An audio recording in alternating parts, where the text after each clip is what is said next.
Good morning भाई लोगों। सबसे पहले तो आप सभी को दिल से धन्यवाद कि आप लोगों ने मेरे को इतना सारा प्यार दिया है। अब आप पूछ सकते हो कि सोनू भाई, आप इतने दिनों से कहाँ थे, क्या कर रहे थे, आपके साथ क्या हुआ, क्या नहीं हुआ।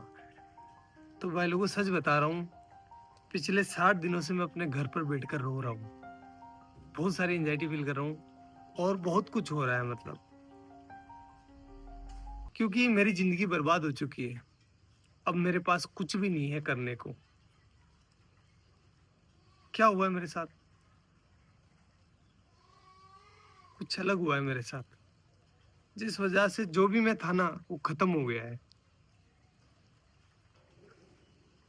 कैसे हुई है मेरी जिंदगी बर्बाद, ये जानना है आपको अगर, या फिर मेरे को मैं बताऊं कि मैं बता सकता हूँ आपको कि मेरी जिंदगी कैसे बर्बाद हुई है, तो उसके लिए मेरी जिंदगी जाननी पड़ेगी कि सोनू ने स्ट्रगल करके क्या अपने जीवन में हासिल किया था और उसके पास अब वो नहीं है।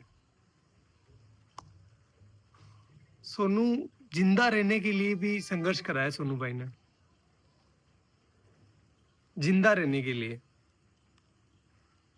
तो मैं बताता हूँ आपको कि मेरी जिंदगी कैसी थी, तब आपको भी समझ में आएगा कि मैंने क्या खोया है और मैं ऐसा क्यों सोच रहा हूँ कि मेरी जिंदगी बर्बाद हो गई है। और सबकी शुरुआत होती है मेरे नाना जी के घर से, वहीं से शुरू करते हैं।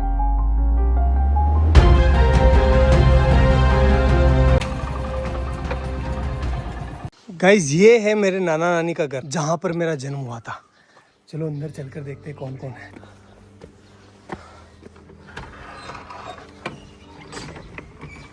गाइस, मामी है, मामी से बात करते हैं। डॉग जी, मामी कैसे हो? बढ़िया, ठीक। क्या कर रहे हो? बढ़िया है, घर का सब तैयार है। हाँ, तैयार है, सब तैयार है। तो कुछ ऐसा दिखता है नाना नानी का घर। मेरा जन्म हुआ था यहाँ पर। पहले आपको पता है कि ना, हॉस्पिटल वगैरह नहीं जाते थे, मतलब बच्चे जो है वो घर पर ही हो जाते थे। तो मेरा भी जन्म ऐसे ही हुआ है। मम्मी, हम यहाँ कौन से कमरे में रहते थे पहले, जब मैं छोटा था ना, बच्चा था तब? इस वाले में। ये है वो रूम जहाँ पर हम बचपन में रहा करते थे, ये वाला। देखो आप, ये देखो, इधर इधर इधर इधर। इस वाले रूम में जो है भेड़ और बकरियों के बच्चे रहा करते थे, क्योंकि बाहर कुत्ते मार देते थे ना, इसलिए। और इस वाले पोर्शन में जो है मेरी बूढ़ी नानी, जो अब इस दुनिया में नहीं है, और मेरी मम्मी दोनों रहा करती थी। और यहीं पर हम जो है पले बड़े हुए हैं। एक्चुअली में हुआ क्या था गाइस कि यार, वो एल्कोहलिक थे, थोड़ा सा उनकी हैबिट थी कि उनको नशा लग गया था। तो फिर वो हमारी टेक केयर नहीं कर पा रहे थे अच्छे से। तो नाना नानी ने ये रिस्पॉन्सिबिलिटी ली कि हम जो है इन बच्चों को पालेंगे, अदरवाइज इनका क्या होगा। तो उन्होंने हमें यहाँ लेकर आए और यहीं पर जो है मम्मी अपना काम करती थी, साथ ही साथ हमारा पालन पोषण यहीं हो रहा था। तो मैं एक लाइन बोल सकता हूँ कि अगर मेरे नाना नानी नहीं होते ना, तो आज मैं या फिर मेरे बहन भाई हो सकता है कि इस दुनिया में नहीं होते। गाइस देखो, नाना जी का गांव कितना प्यारा है। खैर, फिर वो टाइम आया जब हमें ये घर छोड़ना पड़ा, क्योंकि यार गाइस देखो, नाना नानी कब तक पालेंगे, उनकी खुद की भी कोई जिम्मेदारी है, इसलिए फिर हमें यहाँ से जाना पड़ा। चलो अपन भी चलते हैं, लेकिन उससे आशीर्वाद ले लेते हैं। चलो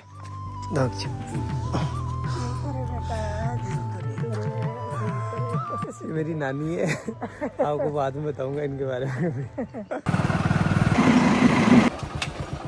और अपने गांव आते ही हमें घरेलू परिस्थितियों के कारण अपने घर नहीं घुसने दिया गया, इसलिए हमने बड़े पापा की कोठी का चुनाव किया। म्याऊ म्याऊ।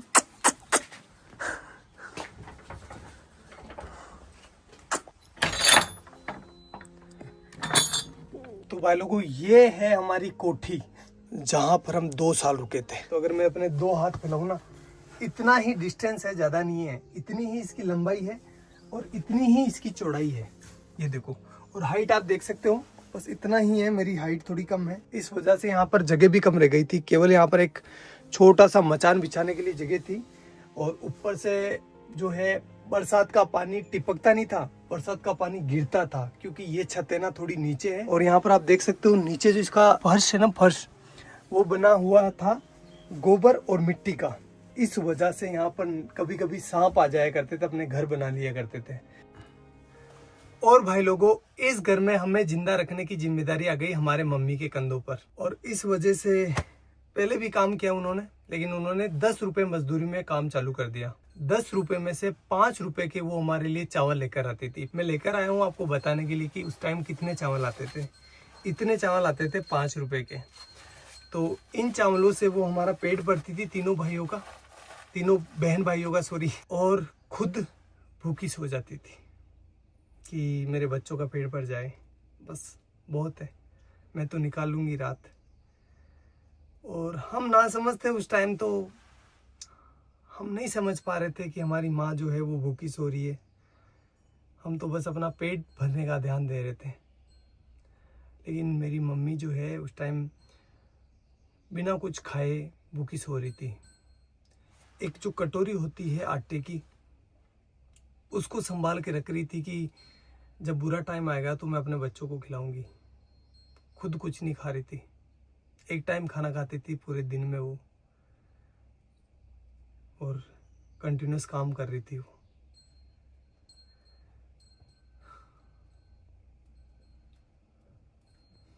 और ये सारी चीज़ें हम बच्चे नहीं समझ पा रहे थे, हमारा माइंड उतना डेवलप नहीं था कि हम ये इतनी भारी चीज़ें समझ पाए।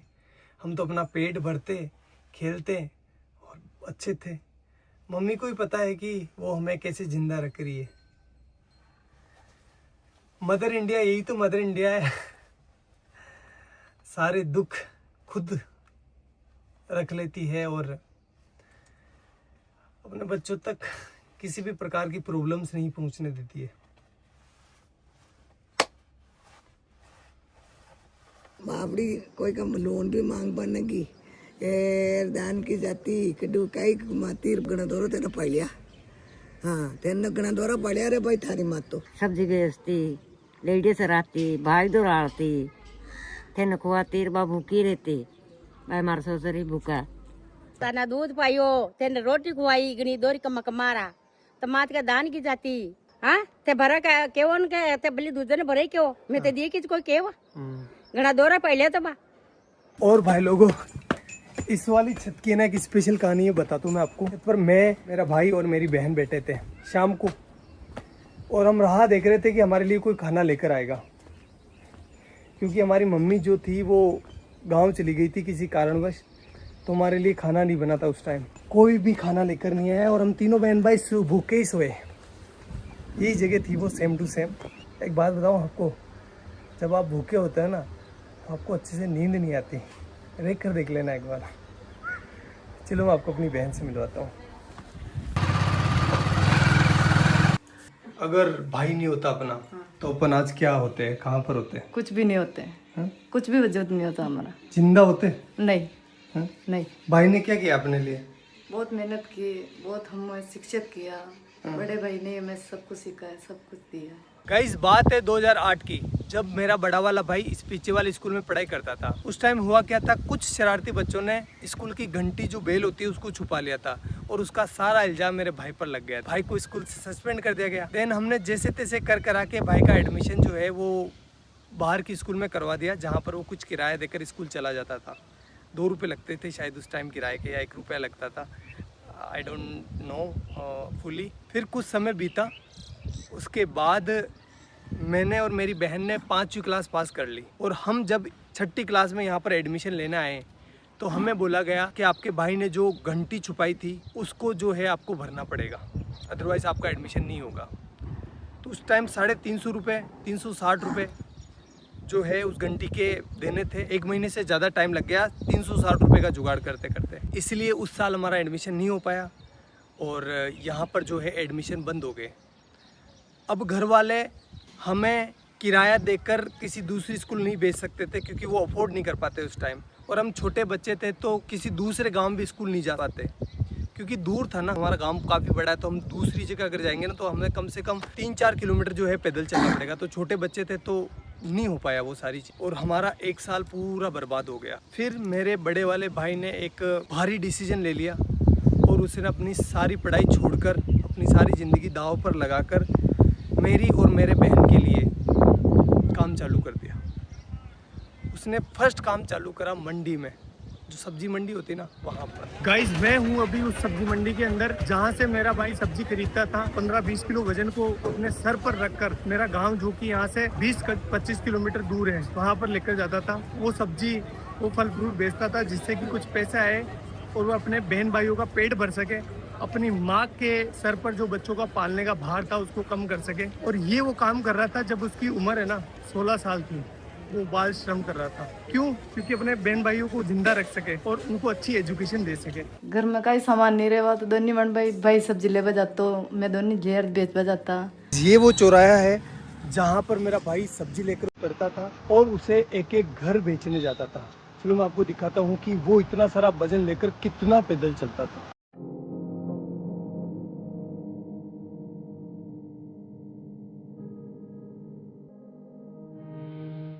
उस 20 किलो वजन को अपने सर पर रखकर इन घरों में घूम घूम कर सब्जियां बेचता था। इस काम में कुछ लोग पैसे नहीं देते थे, मतलब सब्जियां उधार ले लेते थे और फिर बोलते थे कल ले लेना, परसों ले लेना। भाई लोगों एक बार की बात है, सामने जो पाबूजी महाराज का मंदिर दिखाई दे रहा है ना, उनके बारे में ऐसा बताया गया, जो लड़के बैठे होते हैं ना चौराहे पर, बदमाश नहीं बदमोश उन्होंने ऐसा बोला कि मेला है पाबूजी महाराज का, तो इस दिन इस डेट को पाबूजी महाराज का मेला है, तो तुम अपनी सब्जियां और फल फ्रूट लेकर आ जाना यहाँ पर। तो हमने सोचा अच्छा है कि हमारा जो है फल फ्रूट बिक जाएगा और हमारा कुछ बेनिफिट हो जाएगा। हम आए तीनों बहन भाई, तो यहाँ पर आकर देखा तो कोई मेला नहीं था और उन्होंने थोड़े से हमसे फल फ्रूट ले लिए और हमको डरा धमका के भगा दिया। तो एट दी एंड धंधा जो है वो इतना अच्छा चल नहीं रहा था, इसलिए उस काम को भी हमें छोड़ना पड़ा। हमें नहीं, मतलब भाई को छोड़ना पड़ा।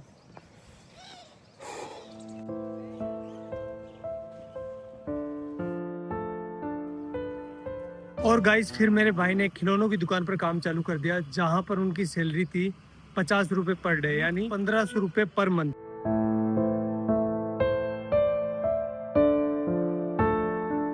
एक महीने बाद जब भाई की सैलरी आई तो उसने लगभग आधा भाग यानी 700 रुपए के आसपास मेरे और मेरी बहन के लिए बुक्स लेने में खर्च कर दिया, जबकि खुद काम पर फटे हुए कपड़े पहनकर जा रहा था। वो चाहता तो अपने लिए कपड़े ले सकता था ना, लेकिन नहीं लिए उसने। लेकिन हम खुश थे। क्यों खुश थे? क्योंकि पहली बार रजिस्टर आया था, पहली बार हेल्प बुक आई थी, अब हमारे भी अच्छे दोस्त बनेंगे। यार बुक्स अच्छी आती है तो दोस्त आते ही है ना, भाई तेरी हेल्प बुक दे दे, तो हमारा कॉन्फिडेंस है ना सीधा आसमान चला गया।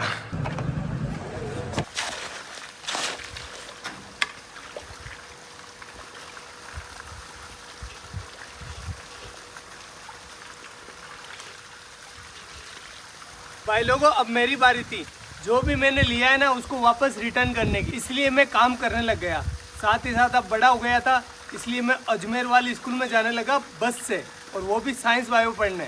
तो बताता हूँ मैं आपको ये मैंने कैसे किया। गाइस ये जो सामने सीमेंट की फैक्ट्री देख रहे हो ना, इसकी दीवार बनाई है ये वाली, ये गाइस ये मैंने अपने हाथों से डलवाई है। अब तो खराब भी होने लगी, बताओ ये। भाग भाग सोनू भाग भाग भाग भाग। गाइस अब तो मैं भाग भी नहीं पा रहा हूँ। पहले ना इतना दूर, लगभग ये होगा 600 मीटर दूर, एक पूरा सीमेंट का कट्टा जो कि 50 kg वेट का, यहाँ पर पटक कर अपने कंधे पर, और एक साइड जो है ना वो चिमनी लगी हुई है, वहाँ से लेकर उस वाले कोने से जहाँ से अपन आए थे ना वहाँ पर लेकर जाता था। अरे भगवान, इसका ठेकेदार इतना खड़ूस था। जब मैं बोलता था ना, मैं छोटा था तो दर्द तो होता है यार, 50 किलो का कट्टा लेकर जाता था तो पेन हो रहा था मेरे को। तो मैंने बोला सर कि मेरे से ना ये लेकर नहीं जा पा रहा हूँ मैं इसको। तो बोला कि काम पर क्यों आया है, पैसे किस बात के मिलेंगे, ऐसे बोलते थे। करना पड़ता था भाई। तो ये वाला काम तो मेरे को ज़िंदगी भर याद रहेगा, क्योंकि वो सीमेंट के कट्टों ने मेरी रीढ़ की हड्डी में प्रॉब्लम कर दी।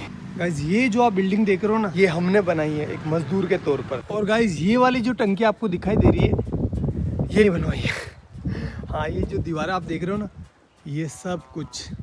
भाई लोगों, भैंस चराते टाइम बायोलॉजी पढ़ने का मजा ही कुछ अलग होता है, क्योंकि एग्जाम्पल यहाँ पर सामने होते हैं। जब एक बगुला है ना भैंस के आसपास होता है तो उसका मतलब ये है कि वो सेब पोचिता कर रहा है। क्योंकि आप देख सकते हो जहाँ पर भैंसें चल रही है ना, उसके पास एक बुगला है। ये देखो बुगला है। क्योंकि जब भैंस चारा खाती है ना, तो चारा हिलने की वजह से उसके अंदर जो कीड़े होते हैं वो बाहर निकल जाते हैं, और ये बुगला उनको खाकर पेट भर लेता है। ये दो जीवों का एक संबंध है, जिसमें एक को कोई भी घाटा नहीं होता और दूसरे को फायदा हो जाता है। प्रेरित धाराओं से उत्पन्न होने वाले चुंबकीय क्षेत्र का मान सदैव इस प्रकार होता है कि वो उन कारणों का विरोध करता है जिसके कारण इसकी स्वयं की उत्पत्ति हुई है। अरे डब डब डब डब जा।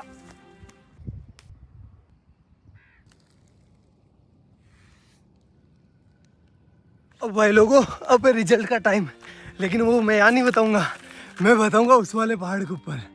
तो चलो चलते हैं। अरे काटे काटे है तो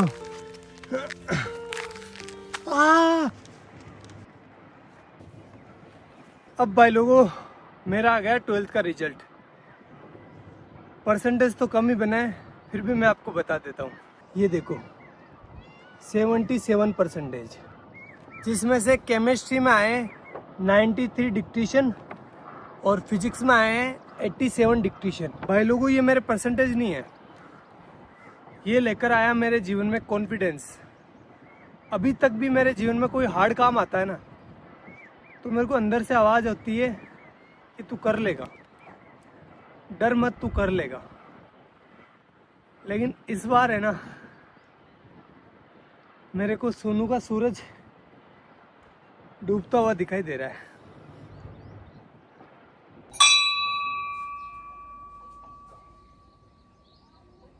भाई लोगों, अब मैं टीचर बन चुका था, चलो क्लास लेकर आते हैं। हाइजेनबर्ग का अनसर्टेनिटी प्रिंसिपल, जिसके बारे में अपन बात करने वाले हैं। ठीक है, चलो बताओ कहाँ पर जाकर गिरेगा। कि जब एक मार्कर मेरे हाथ से निकला ना, तो ऑटोमेटिकली आपकी नजर जो है मार्कर के ऊपर होती हुई आपको पता चल गया कि मार्कर कहाँ जा रहा है। इसकी पोजीशन पहले ये कहाँ पर है वो पता है, और इसकी स्पीड पता है, और ये किस डायरेक्शन में जा रहा है पता है, तो अपन इसका पाथ डिसाइड कर सकते हैं। एक इलेक्ट्रॉन को ये वरदान दिया है, भगवान ने ऐसा हाथ रखा, जा बेटा जा, इस दुनिया में जा, और तेरी है ना कोई इंसान एक टाइम पर ना तो तेरी पोजीशन मतलब दोनों का एक साथ पता नहीं कर सकता।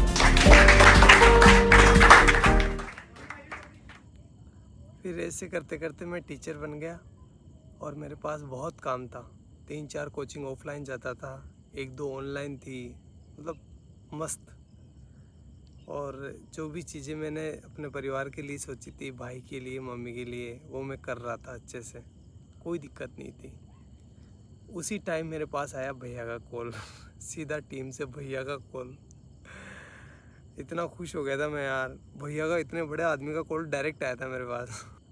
तो फिर भैया का कॉल आया, और भैया ने बोला मेरे को, सोनू यार हमारे यहाँ पर है ना एक साइंस की लड़के की डिमांड है, तो तू आ सकता है क्या। मैंने बोला ठीक है भैया, मैं कर लूँगा, कोई दिक्कत नहीं है। तो फिर मैंने वहाँ पर मतलब ऑफिस में पार्ट टाइम जॉब चालू कर दिया। 2-3 घंटे के लिए जाता था, केमिस्ट्री से रिलेटेड और फिजिक्स से रिलेटेड, मतलब ऑल ओवर साइंस का काम मैं संभालने लगा। और ऐसे करते करते करते करते 2 महीने निकले। 2 महीने के बाद भैया ने आगे से बोला मेरे को कि सोनू तो ऐसा कर, फुल डे ज्वाइन कर ले, सारा दिन काम कर, और पॉसिबल है तो कर ले। घर वालों से बात करी, घर वालों ने, मेरे बड़े वाले भाई से मैंने पूछा, तो उसने कहा कि यार देख तू ज्वाइन कर ले, कोई दिक्कत नहीं, अपने ही गाँव के तो कोई प्रॉब्लम नहीं होगी। मैंने कहा ठीक है कर लेता हूँ, इसमें क्या दिक्कत है, आपने बोल दिया तो वो सब आपसे आगे क्या है, कोई नहीं, कुछ नहीं है। ऐसा करके मैंने टीम को ज्वाइन कर लिया, और फिर मेरा अच्छा शानदार टाइम आया।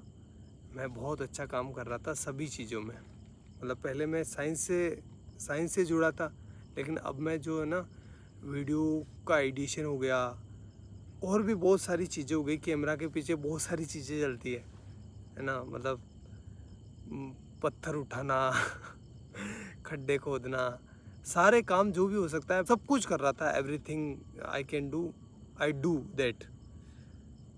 बेस्ट चल रहा था, कोई प्रॉब्लम नहीं थी, अच्छी चीज़ें हो रही थी, शानदार, हर एक चीज़ में शानदार एफर्ट लगा रहा था।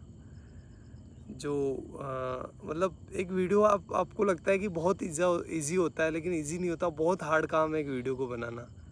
जैसे एग्जांपल के तौर पर मैं बोलूँ तो जो बनाना है ना, बनाना से पोटेशियम निकाला था, आपको याद होगा, वो 20-23 मिनट की वीडियो थी, अच्छी भी चली थी वो वीडियो। उस वीडियो को मैं संभाल रहा था पीछे, उसका सारा केमिस्ट्री मैं संभाल रहा था। उस वीडियो को गाइस शूट करते करते 2 से 3 महीने निकल गए, इतना एफर्ट लगाया इस पर, और वो वीडियो चली भी सही, आपका प्यार भी दिखा उसमें। तो ये तो एक एग्जांपल है, बाकी बहुत सारे काम किए, जैसे डायमंड वाला, और भी बहुत सारे साइंस के सारे प्रोजेक्ट थे ना, वो मैं हैंडल करता था बिहाइंड द कैमरा, और चीज़ें अच्छी चल रही थी, मतलब कोई दिक्कत नहीं था, सब कुछ शानदार था। मैं सारे कंपनी के रूल एंड रेगुलेशंस फॉलो कर रहा था, मेरी अटेंडेंस की भी कमी नहीं थी, हर एक चीज़ बेस्ट थी। और मैं भैया की इतनी रेस्पेक्ट करता हूँ, आज भी करता हूँ, कि भैया के सामने कभी ऐसा टाइम था मैं चेयर पर नहीं बैठता था। मतलब मुझे लगता था कि नहीं, मेरी औकात नहीं इनके बराबर बैठने की। और आज तक मैं उनसे हैंडशेक नहीं करता। जब भी वो कुछ अच्छी चीज़ करते ना तो वो हैंडशेक करते थे। मैंने मतलब मेरा ऐसा था कि नहीं यार, भैया से हैंडशेक कैसे कर सकते हैं अपन। मैं उनके पैर छूता था, इतनी इस लेवल पर रेस्पेक्ट कर रहा था मैं। सब कुछ चीज़ें शानदार चल रही थी, कोई भी प्रॉब्लम नहीं थी किसी भी प्रकार से। अभी 2-3 महीने पहले ही मेरे साथ कुछ ऐसा हुआ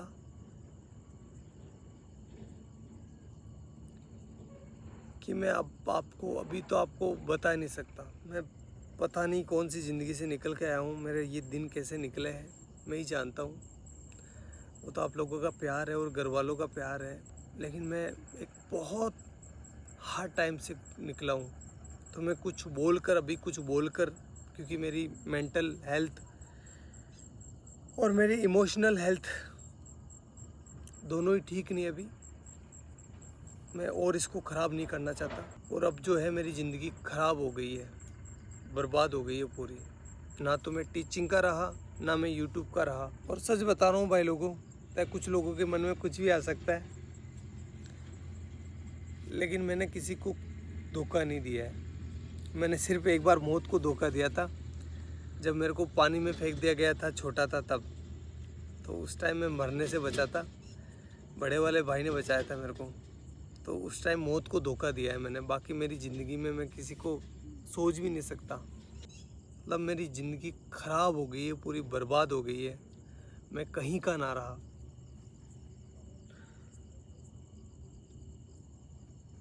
लेकिन घर वालों को वो चीज़ें नहीं दिखा सकता मैं। वो मेरी वजह से परेशान हो रहे थे, और आगे से मैं रहूँगा भी नहीं। ना तो आपके सामने रहूँगा, ना घर वालों के सामने रहूँगा। और साल भर तक मैं ट्राई करूँगा, अगर मेरे से ये हो जाता तो ठीक, अदरवाइज़ मैं जो है वापस अपने एजुकेशन फील्ड में चला जाऊँगा। और साथ ही जो है अपनी एजुकेशन को भी सुधारूँगा। और साथ ही ये करके देखना पड़ेगा, सिचुएशन ऐसी हो गई है कि मेरे को करना पड़ेगा, क्योंकि मैं क्या करूँगा अब। और आगे आने वाले टाइम में बताऊँगा मैं आपको कि मेरे साथ क्या हुआ है, लेकिन अभी मेरे को माफ़ करना, मैं नहीं बता सकता। मैं वापस वो डार्क टाइम नहीं देखना चाहता। आगे जाकर बताऊँगा, मैं पक्का बताऊँगा, लेकिन अभी नहीं। हाथ जोड़कर रिक्वेस्ट है।